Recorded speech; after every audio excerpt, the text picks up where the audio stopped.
要下载《资治通鉴》了啊！结果这个网页还有这么多宝贵的资料呢，简体的嘛，《四库全书》总目录最下面的上面的看下来，《四库全书》总目题啊，全宋诗、全宋词、古文观止、全唐诗，太平广记、太平御览、文苑英华、册府元规、文献通考、系文献通考通典、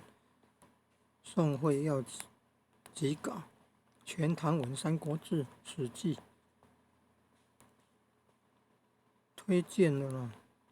哦，你看还有电子书下载，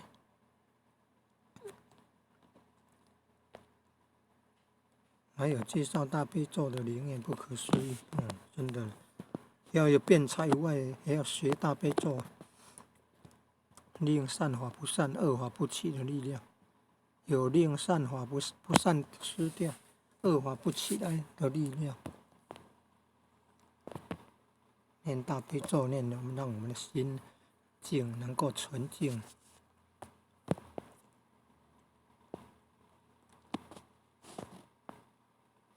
你看电子书下载25史的，算全宋词啊，全唐诗，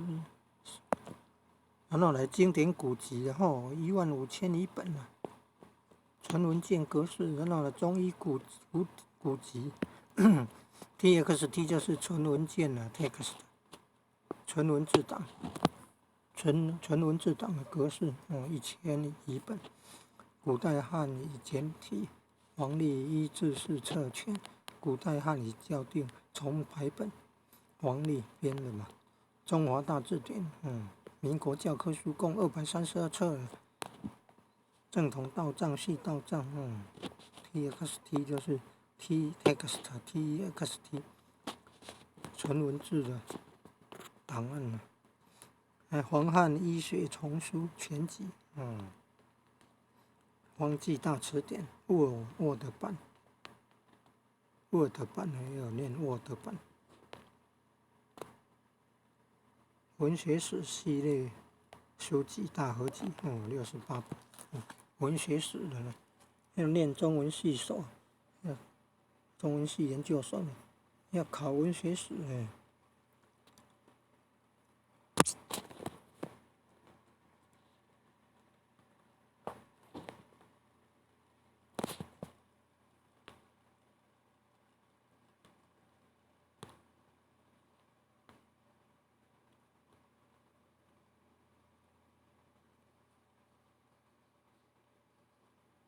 只有对注册付费用户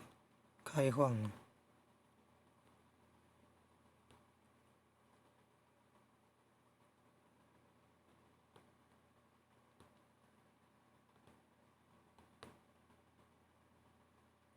我们看到要先经过注册才能够下载的。他们不想这样，就去那个电子书计划了。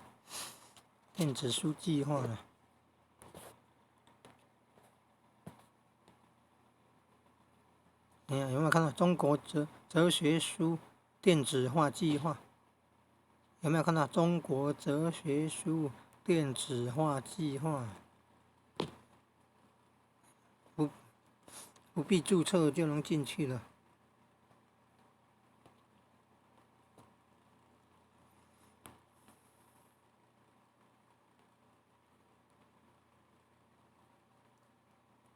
一件一件的慢慢的下载。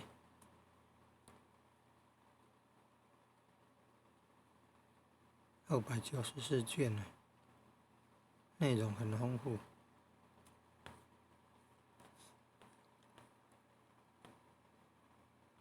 就这样哦。